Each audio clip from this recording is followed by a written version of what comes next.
A wedding is supposed to unite families, not expose their pride. On her big day, she watched her husband's family humiliate the one person who raised her. They believed they knew who her family was, but they had no idea who truly owned everything they were standing on. On the morning of the wedding, Leora stood alone in the bridal suite, staring at her reflection with a calm that surprised even her. The room was bright, elegant, and carefully arranged, every detail paid for months in advance, without complaint. Her dress hung perfectly, her makeup untouched, her breathing steady. Outside, the venue buzzed with preparation, but inside, Leora felt oddly detached, as if she were observing her own life from a distance. Her mother, Senna, sat nearby, quietly adjusting a bracelet she had worn for years. Senna had always carried herself with dignity, never loud, never demanding, her sacrifices often invisible. "You look beautiful," Senna said softly. Leora smiled. "You raised me to stand tall," she replied. There was a knock at the door, sharp and impatient. A wedding coordinator peeked in, looking uneasy. "There's an issue," she said carefully. Leora frowned. "What kind of issue?" The coordinator hesitated.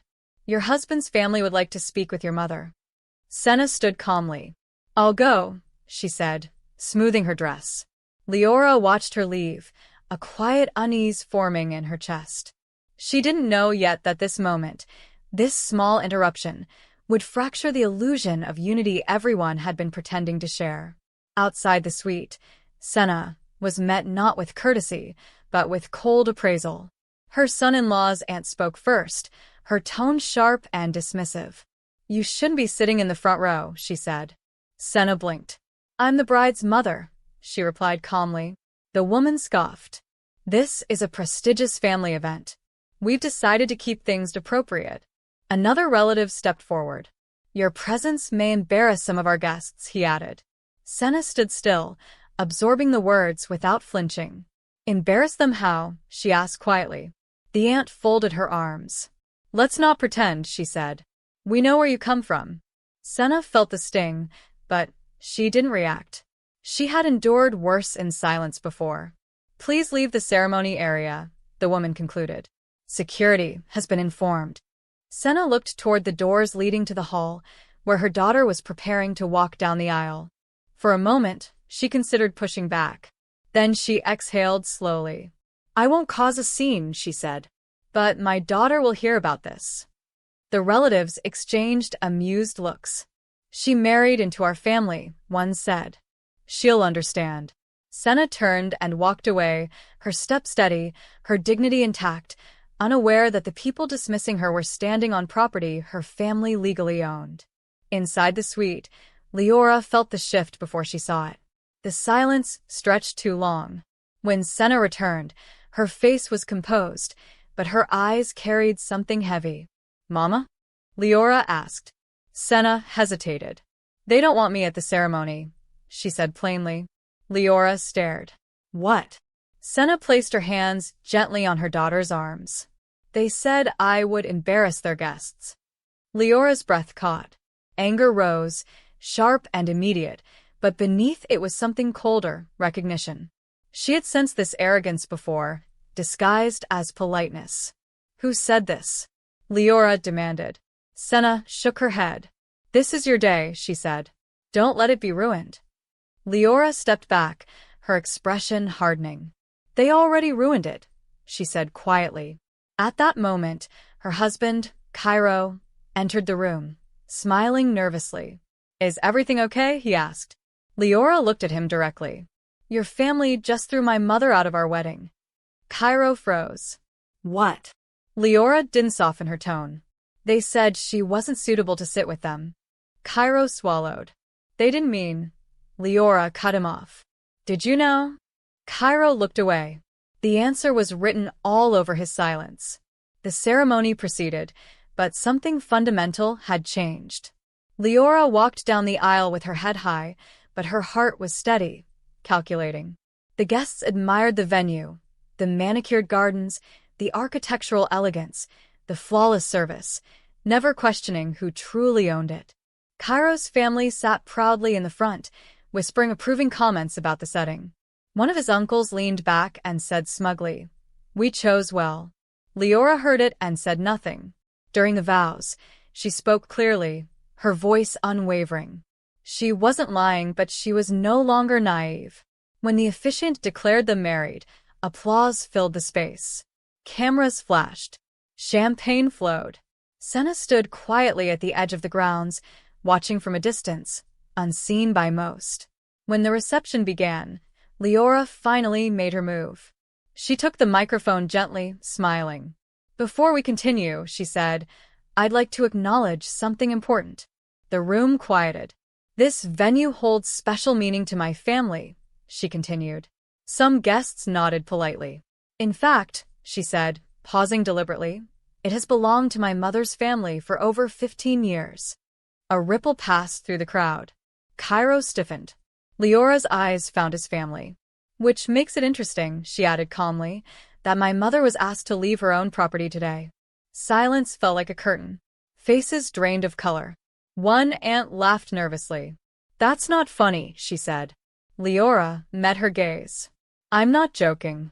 She gestured toward Senna, who now stood tall at the edge of the room. "My family also holds half the estate your family currently lives on," Leora continued evenly. Gasps followed. Whispers exploded. Cairo turned toward her, stunned. "Leora." She raised a hand gently. "You knew," she said. "You just didn't think I would speak." The room shifted from celebration to reckoning. The people who had judged, dismissed, and humiliated now stood exposed. Leora handed the microphone back to the coordinator and walked straight to her mother, taking her hand. "You're not leaving," she said softly. Senna squeezed her fingers. "I never planned to," she replied. Around them, the illusion of superiority cracked. The wedding continued, but it was no longer theirs to control. Leora didn't need to raise her voice again. The room did it for her. Conversations broke into anxious clusters, the kind that happen when people suddenly realize they've misjudged power. Cairo's aunt, still gripping her glass, forced a smile that looked painful. "This is a misunderstanding," she said loudly, as if volume could rewrite reality. Leora turned slightly, her tone controlled. "It wasn't a misunderstanding when you called my mother an embarrassment," she replied. The aunt's smile collapsed. "We didn't say," Senna's voice cut through, soft but steady. "You did," she said. "And you meant it." Cairo's uncle stepped forward, palms raised as if calming a board meeting. "Let's not ruin the day," he said. Leora's eyes stayed on him. "My day was already touched the moment you decided my mother didn't belong," she answered. Cairo finally found his voice, strained and pleading. "Leora, please," he whispered. "Not like this." She looked at him, not angrily, almost sadly. "How did you want it?" she asked. "Quiet." Cairo's jaw tightened. "I didn't know they would do that," he said, but the way he avoided her eyes betrayed him. Senna turned to him gently. "You knew their thinking," she said. "You just hoped your wife would swallow it."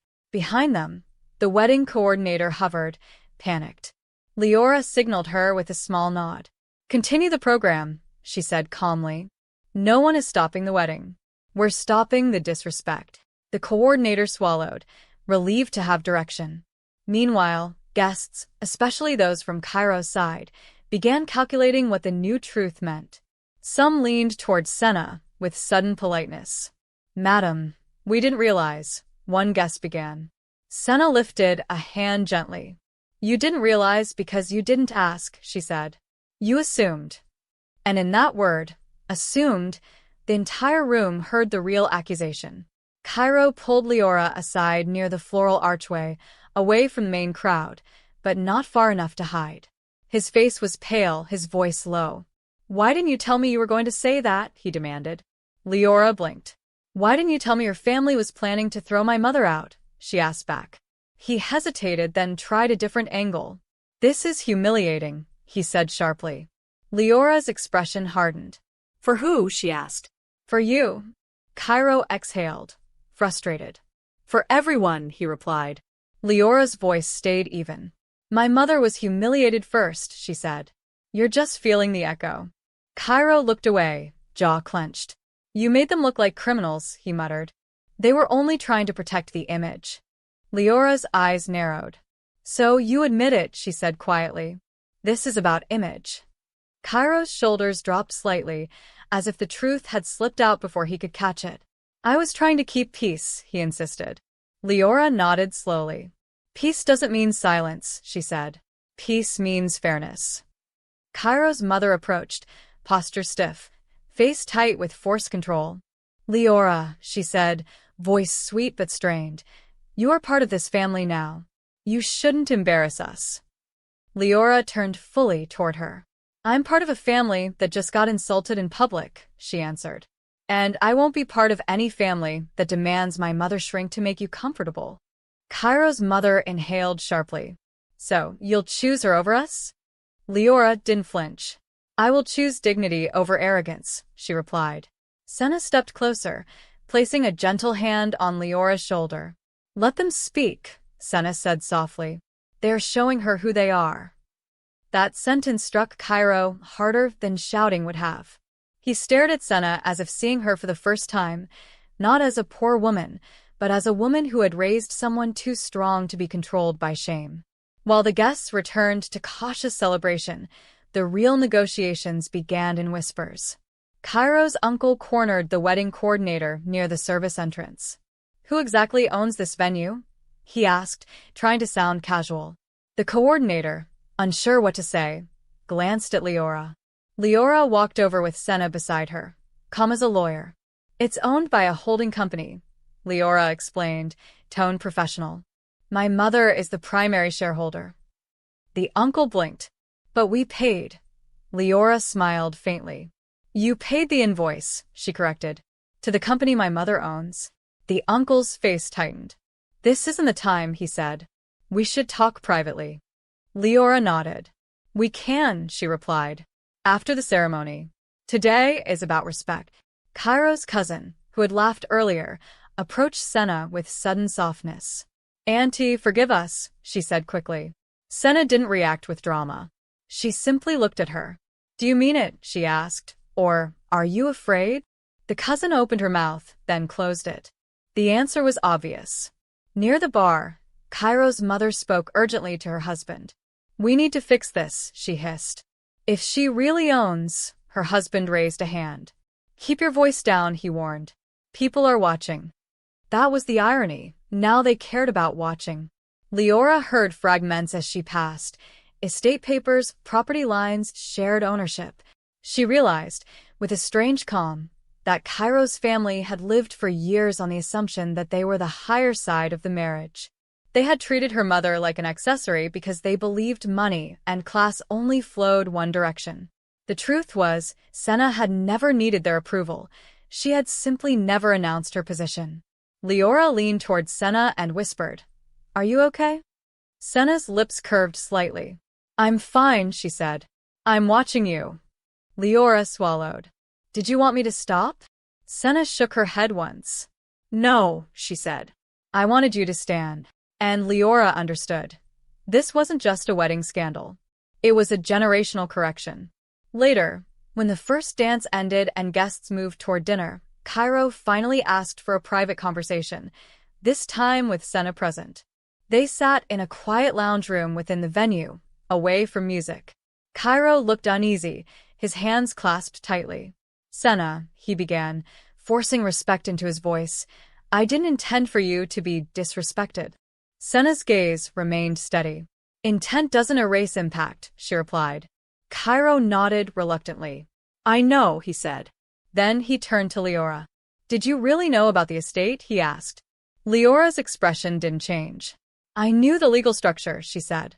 I also knew you never asked. Cairo's face flushed. That's not fair, he muttered. Leora leaned forward slightly, voice quiet. You married me, she said.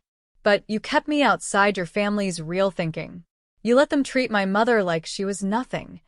Cairo's throat tightened. I was trying to manage them, he insisted. Senna sighed softly. Managing people who disrespect others is not leadership, she said. It's fear. Cairo looked down. I just wanted peace, he repeated. Leora's voice softened slightly, but stayed firm. Peace at the cost of my mother's dignity is not peace, she said. It's surrender. Cairo swallowed hard. What do you want now? He asked. Leora paused, choosing words carefully. First, she said, a direct apology to my mother, publicly. Not privately. Publicly. Because the disrespect was public. Cairo's eyes widened. In front of everyone? Leora nodded. Yes. Senna added quietly. And it must be real. Cairo stared at the floor for a long moment, then whispered. Okay. Leora watched him, searching for sincerity. Second, she continued, we set boundaries with your family starting today. If they can't respect mine, they lose access to me. Cairo's jaw tightened, but he didn't argue. He finally understood. The power he assumed he had in this marriage was conditional. Leora wasn't threatening him. She was defining herself.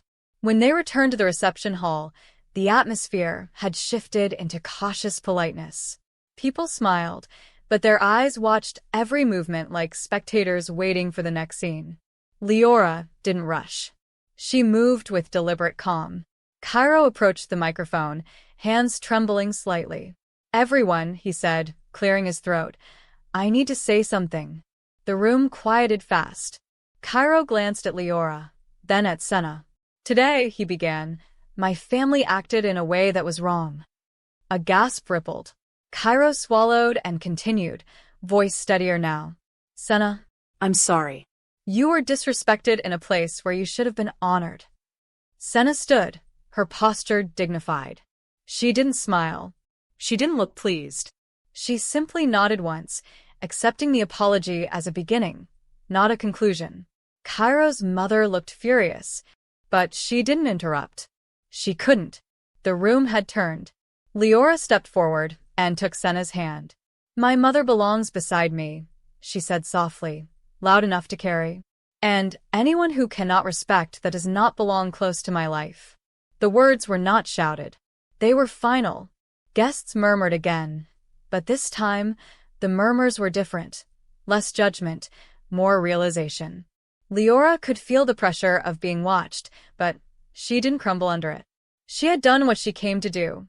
Protect her mother, protect her dignity, and set the tone for her new marriage in truth rather than performance. As the music resumed, Leora led Senna to the front table, placing her in the seat that had been denied. The symbolism was quiet, but unmistakable. Cairo followed, slower, thoughtful. The wedding continued, but the power dynamics had shifted permanently, and everyone knew it. As the evening progressed, the truth that had been spoken could no longer be contained. Guests who had once clustered around Cairo's family now drifted cautiously toward Senna, offering polite greetings that felt very different from earlier glances of dismissal. Senna accepted them with grace, not warmth. She had lived long enough to recognize fear dressed as respect. Leora noticed everything. The forced smiles, the sudden compliments, the way people adjusted their posture when they realized power had shifted. Cairo stayed unusually quiet, as if the weight of the moment had finally reached him. His family, however, struggled to adapt. His mother pulled him aside repeatedly, whispering sharply, her face tight with frustration. You embarrassed us, she hissed. Cairo replied under his breath, You embarrassed yourselves. That single sentence marked a change Leora hadn't expected, but she didn't trust it yet. Trust, she knew now, was earned in private decisions, not public apologies. As dessert was served, an older guest leaned toward Leora and said quietly, You handled that with remarkable restraint. Leora smiled politely. Restraint isn't weakness, she replied. It's clarity. Across the room, Senna sat comfortably, finally where she belonged. Not because of ownership or wealth, but because dignity had reclaimed its seat. Leora realized something important then. She wasn't proving her family's worth to anyone. She was correcting a narrative that had been built on assumption. And once corrected, it could never return to its old shape. Later that night, after most guests had left, Leora stood alone on the balcony overlooking the grounds. The venue was quiet now, stripped of performance. Senna joined her, wrapping a shawl around her shoulders. You didn't have to do all that for me, Senna said gently. Leora turned, eyes steady. I did it for us, she replied. Senna studied her daughter for a long moment. Marriage reveals people, she said. Including ourselves. Leora nodded. I saw things today I can't unsee. Senna placed a hand over hers. Seeing clearly doesn't mean leaving immediately, she said. But it does mean choosing carefully. Inside, Leora heard raised voices, Cairo arguing with his parents. She didn't rush to intervene. This was not her battle to fight anymore. She had already drawn her line. When Cairo finally came outside, his face looked older, more tired. I didn't realize how deep it went, he admitted. Leora met his gaze. You didn't want to, she said calmly. That's the difference. Cairo nodded slowly, absorbing the truth. I need time, he said. Leora responded without hesitation. So, do I. There was no anger in her voice, only certainty. They stood in silence, the kind that doesn't demand answers, only honesty. The night breeze carried away the last echoes of music, leaving behind something more lasting, accountability. In the days that followed, the fallout became quieter but more telling. Cairo's family stopped calling, not out of respect, but calculation. Lawyers reached out instead, careful and polite. Leora declined meetings she didn't feel ready for. She returned to her work, her routines, grounding herself in the life she had built before the wedding. Senna went back to her quiet rhythms, unchanged in spirit but lighter in posture. One afternoon, Senna said something that stayed with Leora. They didn't look down on me because I was poor, she said. They looked down on me because they thought I needed them. Leora nodded. That's what frightened them, she replied. Slowly, she realized the wedding had not been the beginning of her marriage. It had been a test of alignment. And alignment, she knew, could not be forced. Cairo tried in small ways, listening more, speaking less, questioning his family's influence. Leora observed rather than reacted. Love, she understood now, wasn't proven through words spoken under pressure, but through choices made when no one was watching. The estate, the venue, the assets, they were facts. But the real inheritance at stake was respect. And respect, once broken, demanded patience to rebuild. Weeks later, Leora made a quiet decision. She invited Cairo to a neutral space, not to argue, not to accuse, but to speak plainly. I won't live in a marriage where my mother must earn dignity, she said calmly. Cairo listened without interrupting. And I won't shrink myself to make your family comfortable. Cairo nodded slowly. I understand, he said. I thought marrying you meant stepping into your world, she replied. But you expected me to step into yours quietly. The truth settled between them. Cairo exhaled. I don't want that anymore, he said. Leora studied him carefully. Then your actions will have to prove it. There were no ultimatums, no threats. Only clarity. That clarity changed the tone of everything that followed. Boundaries were set. Visits became structured. Disrespect was no longer tolerated, not even subtly. Senna remained central in Leora's life, unapologetically visible.